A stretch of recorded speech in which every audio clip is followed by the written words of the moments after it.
Good morning সবাইকে। আজকে পরীক্ষার দিন, দুটো দিন বাদে আবার ব্লগ দিচ্ছি। দুটো দিন একটু নিজের মতন করে কাটিয়েছি। একটু এনার্জির দরকার না, সবে পরীক্ষা শেষ হয়েছে, সাথে সাথে আর কাজ করতে ইচ্ছে করছিল না। সবাই আজকের দিনে সকাল সকালই উঠেছে, স্বাভাবিক, পরীক্ষা যাদের যাদের আছে, আমিও ব্যতিক্রম নই, তাড়াতাড়ি উঠেছি। পরীক্ষার দিনগুলো দেখবে ঘুম আসেই না, মনে একটু যত তাড়াতাড়ি পারি উঠে গেলে মনে হয় ভালো হয়, কিন্তু ওই আর কি রাত ওষুধ টষুধ চলে, ঘুমটাও ভাঙতে একটু সময় লাগে, তবুও ওঠার চেষ্টা করেছি। এবার বলি, যেদিন কি নোটিফিকেশান বেরোলো তখন না এই পরীক্ষাটা নিয়ে আমি একদম সিরিয়াস ছিলাম না। ভিডিও করেছিলাম, তোমাদের সাথে শেয়ার করেছিলাম, কিন্তু আমি নিজে মন থেকে না, 1 মাস চলে গেছিলো, জুন মাসটা, মন থেকে কত বিশ্বাস হচ্ছিল না যে স্বচ্ছতার সাথে পরীক্ষা কি আদৌ হবে, বা এই পরীক্ষাটা কতটা ঠিকঠাকভাবে এগোবে। আমি একদমই সেভাবে প্রিপারেশন নিইনি। 2 ঘন্টা পড়েছি সকাল থেকে, আর মাথায় কিছু ঢুকছে না। একটু চা খাবো, তারপরে আবার বাকিটা করবো।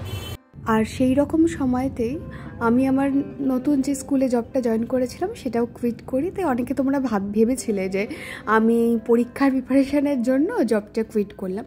আর তখনই যেহেতু আমি প্রেগনেন্সির নিউজটা সবার মধ্যে শেয়ার করতে চাইনি, তাই আমি বিষয়টাকে বলেছিলাম যে এখনই তোমরা কিছু অ্যাজিউম করে নিও না, আমি সঠিক সময় তোমাদেরকে জানাবো। এবং সঠিক সময় আসাতে আমি তোমাদের জানিয়েছিলাম যে আমি প্রেগনেন্সির জন্যই জবটা কুইট করেছি, এই পরীক্ষার জন্য নয়। কারণ আমার কাছে পরীক্ষাটা ওই মুহূর্তে দাঁড়িয়েও এতটা ইম্পর্টেন্ট ছিল না, সেই জন্যই আমি কিন্তু কোনো কোর্সও কিনিনি। অলরাইট, এটা স্নান করলাম, আর আমি পড়তে পারছি না, আমার মাথা পুরো হ্যাং করছে, মনে হচ্ছে আমি সব ভুলে যাচ্ছি, এরকম মনে হচ্ছে।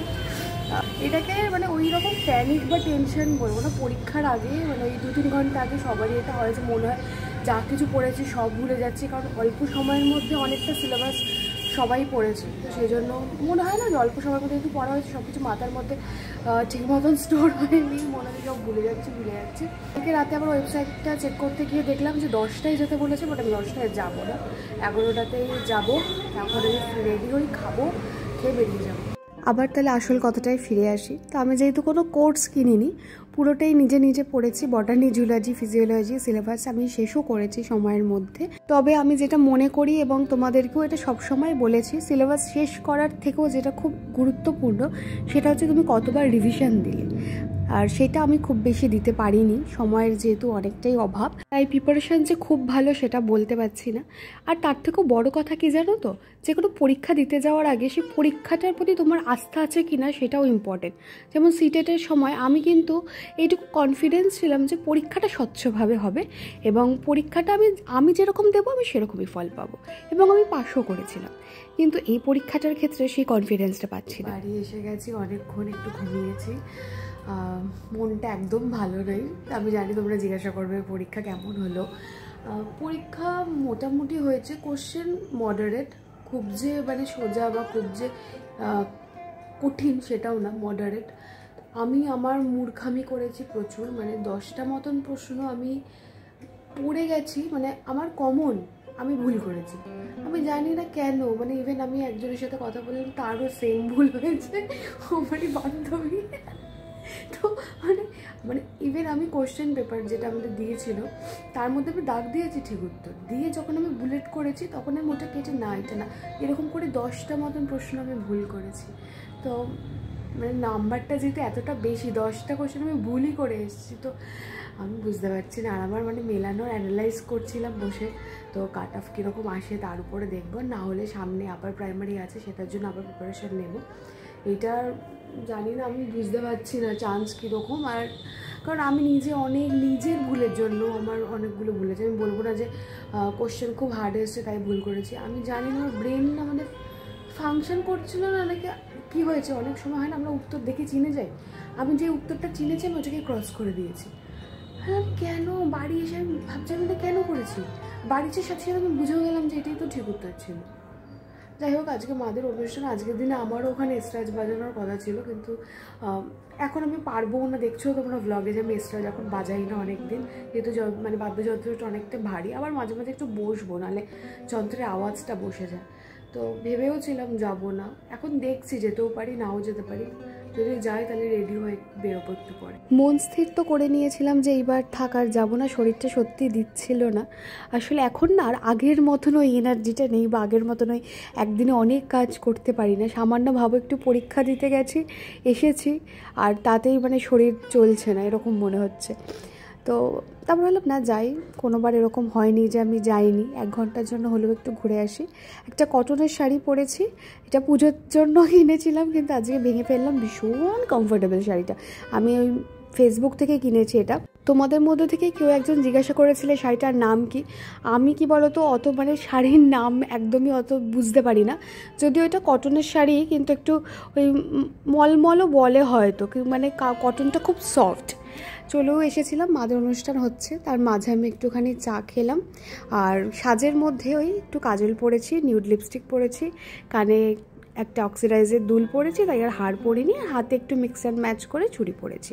শরীরটা আমার খুব একটা ভালো লাগছিল না বলে আবার তাড়াতাড়ি চলেও এসেছি, আর তাই মাদের অনুষ্ঠানের কোনো মুহূর্ত এবার আর শেয়ার করলাম না। কালকের পরে আজকে ব্লগটা কন্টিনিউ করছি, কারণ কালকে আমার শরীরটা খুব খারাপ হয়ে গেছিলো। আমি আসলে একদিনে খুব বেশি ধকল নিতে পারি না, কালকে মানে ওভারলোড হয়ে গেছিলো আমার শরীর, মানে আমি পারছিলাম না, এত খারাপ লাগছিল। আর এবার বলি পরীক্ষার বিষয়ে একটু কয়েকটা কথা বলবো, বলে ব্লগটা এন্ড করবো। প্রথমত, কারণ তোমরা অনেকে আমাকে জিজ্ঞাসা করেছো আমার পরীক্ষা কেমন হয়েছে। আমি কালকে খুব মন খারাপ করেছিলাম, কারণ প্রশ্ন খুব সোজা এসেছে। প্রশ্ন নো ডাউট, যদি আমি বলি আমার ভালো হয়নি বলে আমি এটা বলতে পারি না যে প্রশ্ন কঠিন এসেছে, প্রশ্ন সোজাই এসেছে। কিছু প্রশ্ন দেখো মডারেট থাকবে, 10টা-12টা প্রশ্ন হয়তো এদিক ওদিকে একটু থাকে, সেটা সব পরীক্ষার্থেই থাকবে। তবে আমি যে সেন্টারে পরীক্ষা দিয়েছি সেখানে আমাকে জুতোও পরতে দেয়নি, পুরোটা আমি ওই রোদে খালি পায়ে দাঁড়িয়ে লাইন করে উঠে, তারপরে খালি পায়ে নোংরার মধ্যে, মানে বুঝতে পারছি এতজন, এবার একটা কলেজে পরীক্ষা হচ্ছে, সেখানে একটা ওরকম তো বাড়ির মতন পরিষ্কার পরিবেশ তো হবে না, সেখানে এরকম খালি পায়ে পরীক্ষা দেওয়াটা মানে ভীষণ আনহাইজেনিক ছিল। আর এই সিচুয়েশনে আমি দেখো আমি নিজেকে না সবার সাথে সবসময় ইনক্লুডেড রাখতেই ভালোবাসি, কখনোই আমি প্রেগনেন্ট আমাকে একটু আলাদা করে রাখা হোক, আমি এই জিনিসটা কখনোই করি না। তো আমি খুব মানে কী বলবো, খুব স্পোর্টিংলি ব্যাপারটা নিয়েছি, কিন্তু আমার এটা তো প্রবলেম হচ্ছিল, কারণ ওইভাবে খালি পায়ে বসে থেকে আমার অসুবিধা হচ্ছিলো, কারণ নিচটা প্রচণ্ড নোংরা ছিল। আর প্রথমত ফার্স্ট এড একটু বাইরে ছিল, এখন লাইনে আমাকে করতে হয়নি, তখন যেখানে পুলিশ ছিলেন সেই মুহূর্তে তাকে বলে আমাকে ভেতরে ঢুকিয়ে দিয়েছিল। আমি সেটাতে খুব একটা আমি এই ধরনের করি না, আমার ভালো কিছু বলছে না, এখন তো শরীরটা খারাপ, এখন তো এই মানে এই সুবিধাটা তুই নিতে পারিস, কারণ তোকে তো বলার সাথে তোরা হেল্প করলা, সবাই করেছে, ভীষণ ভালোভাবে আমাকে হেল্প করেছে, আমাকে ঢুকিয়ে দিয়েছে। কিন্তু ভেতরে গিয়ে আমি আবার সেই লাইনেই দাঁড়িয়েছি, আমি বলতে পারি না, আমার এটা একটা নেচার যে আমি না মানে কারোর থেকে হেল্প চাইতে পারি না, হয়তো আমার হকের স্টিল আমি চাইতে পারি না যে এটা আমার লাগবে বা এটা আমার দরকার, আমি এটা বলতে পারি না। মানে ইন কেস আমি ধরো খুব শরীর খারাপ হয়ে মাথাটা ঘুরে পড়ে গেলাম, তখন হয়তো আমি হেল্প চাইলাম, আদারওয়াইজ আমি হেল্প নিই না, আমি যতক্ষণ নিজে পারি ততক্ষণ করি। যাই হোক, এবার আসল কথায় আসি। তো পরীক্ষার কোশ্চেন পাওয়ার সাথে সাথে আমার তো বেশ ভালো লেগেছে, শুরুর দিকের কোশ্চেনগুলো খুব ভালো ছিল, করছিলাম। এবার কি হলো আমি জানি না, কম সময়ে যেটা আমি অ্যানালাইজ করে আমি বুঝেছি, আজকে কালকে আমি এই জন্য ব্লগ করিনি, আমার মন মেজাজ ভালো ছিল না, আমি যেটা অ্যানালাইজ করে বুঝেছি যে খুব কম সময় আমি অনেকটা পড়ে ফেলেছি। আমি না, আমরা সবাই, ঠিক আছে। এবার দেখো আমি এখানে কাউকে বলছি না, তোমরা হয়তো আগের একটা শর্টসে আমরা কতটাকে ভুলভাবে নিয়েছিলে যে আমাদেরও সিলেবাস বড়, আমি সেটা বলিনি যে শুধুমাত্র লাইফ সায়েন্সের সিলেবাসটা অনেক বেশি, সেটা নয়। আমি বলেছি দেখো, যখন তুমি ভূগোল পড়ছো, ঠিক আছে, ভূগোলের একটা নির্দিষ্ট বিষয়বস্তু আছে সেটা। এবার সায়েন্সের ক্ষেত্রে কি হয়, আমাদের এটা স্কুলের ক্ষেত্রে এই একটা নির্দিষ্ট সমস্যা আমরা বিজ্ঞান বিভাগের টিচাররাও ফেস করি, সেটা হচ্ছে তাদেরকে গ্রুপ হিসেবে দিয়ে দেওয়া হয়। ইনি সায়েন্স গ্রুপের টিচার, মানে তাকে ম্যাথসও পড়াতে হচ্ছে, তাকে ফিজিক্সও পড়াতে হচ্ছে, তাকে কেমিস্ট্রিও পড়াতে হচ্ছে, তাকে মানে লাইফ সায়েন্সও পড়াতে হচ্ছে, মানে বায়োলজিও পড়াতে হচ্ছে। এটা স্কুলেও হয়, এটা আমরা ভুক্তভোগী, এবং এইটা একটা ইস্যু, ঠিক আছে। এটা মানে কি বলবো, আমি বলছি আমার সাবজেক্ট এটা বলে নয়, কিন্তু তুমি দেখবে হিস্ট্রি টিচার, সে কিন্তু হিস্ট্রি পড়াচ্ছে, কোনো টিচার না এলে তখন তো আমাদের সবাইকে কোনো না কোনো পেপার ক্লাস নিতে হয়, সে আমিও বাংলা নিয়েছি, ইংলিশ নিয়েছি, না সেটা আলাদা ব্যাপার। তো হিস্ট্রি টিচার তার রুটিনে হিস্ট্রিরই ক্লাস থাকে, জিওগ্রাফি টিচারের যেরকম জিওগ্রাফিরই থাকে, কিন্তু সায়েন্সের টিচারের সেটা থাকে না। সায়েন্সের টিচার সে কেমিস্ট্রিও নিচ্ছে, সে ফিজিক্সও নিচ্ছে, সে বায়োলজিও নিচ্ছে, সে ম্যাথসও নিচ্ছে, তাকে গ্রুপ হিসেবে দেওয়া হয়। এবার সেই ক্ষেত্রে কী হয়, সায়েন্স আমাদের এবার লাইফ সায়েন্সের ক্ষেত্রেও যেটা হয়, বটানি একটা আলাদা পুরো সাবজেক্ট, জুলজি একটা আলাদা সাবজেক্ট, ফিজিওলজি পুরো আলাদা একটা সাবজেক্ট, তিনটাকে কম্বাইন করে দেওয়া হয়। সিটেটার ক্ষেত্রে একটা সমস্যা, তখন physics, chemistry, biology plus math, এই 4টে সাবজেক্ট করতে হয়, ঠিক আছে। এইটা একটা সমস্যা সায়েন্সের ক্ষেত্রে হয়। তো সেইটাই আমি বলতে চাইছিলাম, সেটা আজকে ভিডিওতে আমি একটু ক্লিয়ার করলাম যে আমাদের ক্ষেত্রে 3টে সাবজেক্ট, আমি আমারটা বলছি, 3টে সাবজেক্ট এত কম সময়ে পড়ার ফলে হয়তো বা আমি প্রচুর এমসিকিউ করেছিলাম। আমার বাড়িতে যখন আমি মক টেস্ট দিয়েছিলাম, আমার ওই 50, 51, 2 এরকম স্কোর হচ্ছিলো। সত্যি কথা বলতে খুব বেশি আমি সেটাতে স্যাটিসফাইড ছিলাম না। আমি আরেকটু যদি ভালো হয়, কারণ বাড়িতে যেটা আমরা করি তার থেকে সবসময় 10% কি 15% কমই আসে পরীক্ষায়। এটা আমার সিটেট দিয়ে বা আগে যে আমি পরীক্ষা দিয়েছি সেটা দিয়ে আমার তাই মনে হয়। তো সেটা আমি খুব একটা স্যাটিসফাইড হচ্ছিলাম না, তবুও পরীক্ষার কোশ্চেনটাতে আমার মোটামুটি বাড়ির যেরকম আমি দিতাম সেরকমই আমার মনে হয়েছিল। এবার বাড়িতে এসে যখন আমি একটু অ্যানালাইজ করছিলাম, খাওয়ার আগে জাস্ট বাড়িতে এসে আমি বসে একটু দেখছিলাম, এবার কয়েকটা প্রশ্ন ছিল, 6টা-7টা মতন প্রশ্ন ছিল, যেগুলো আমি একটা দাগ দিয়ে দিয়েছিলাম, কিন্তু যখন আমি বুলেট ভরছিলাম তখন আমি আবার ওই কোশ্চেনগুলোকে চেঞ্জ করে, মানে যে অ্যান্সারটা চেঞ্জ করে অন্য অ্যান্সার দিয়েছি। এবার বাড়ি এসে আমি দেখলাম আমি যেগুলো পরে চেঞ্জ করেছি সেগুলো সবকটা ভুল। এটা আমি কেন করেছি আমার কাছে কোনো ক্লু নেই, মানে আমি এটা কেন করেছি হঠাৎ করে। আমি ঠিক প্রশ্ন করেছি, উত্তর করে আমি পরে বুলেট ভরতে গিয়ে ভুল করেছি। এই জন্য এইটার যে রিগ্রেটটা আমি বলে বোঝাতে পারবো না। এবার এই জন্যই বলতে পারো অনেকটা নাম্বার কমে যাচ্ছে। আর এটা টিটুও বলছে, বা আমার এক বান্ধবীর সাথেও সেম হয়েছে, এবং সেখান থেকে আমি এটাই বুঝেছি যে কম সময় এতটা পড়েছি বলে ব্রেন না রিকল করতে পারিনি ওই মুহূর্তে সঠিক উত্তরটা। এমন একটা ইনসিডেন্ট হয়েছে যেটা আমি ছোটো থেকে জানি এটার অ্যান্সার এইটা, ঠিক আছে, আমি সেটা পর্যন্ত ভুল করছি। আমি এটা আমার ভুল হতে পারে না, এটা আমি জানি, এটা ছোটো থেকে মানে 8-9 থেকে পড়েছি, এরকম একটা প্রশ্নের উত্তর আমি ভুল করেছি। তো সেটা ভুল নয়, এটা আমি পাপ আমার কাছে, যেটা আমি ভুল করেছি। তো সেটার একটা রিগ্রেট আছে, ঠিক আছে। তো এই জন্য আমি খুব একটা কালকে ব্লগ করিনি, আর শুধু অনুষ্ঠানটা গেছি আর চলে এসেছি। 1 ঘন্টা মতো ছিলাম, কালকে আবার গ্রহণও ছিল।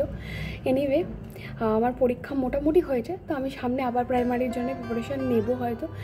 আর কতটা নিতে পারবো তাও জানি না, কারণ এখন সময় অনেকটা এগিয়ে আসছে, বুঝতেই পারছো। এখন আমি এই মানে আমার 6 মান্থসে আমি অতটা বসতে পারি না, এরপরে আর আমি বসতে পারবো না। তো জানি না কতটা কী করতে পারবো, বাট চেষ্টা তো অবশ্যই করবো। হেরে যেতে আমি ভালোবাসি না, হেরে যাওয়া আমার ডিকশনারিতে নেই। তো এইটাই, যদি হয় কাট অফ কীরকম আসবে সেটার উপরে দেখবো। যদি ডাক না আসে তাহলে কোনো ব্যাপার না, একটা এক্সপিরিয়েন্স হিসেবে আমি নিলাম।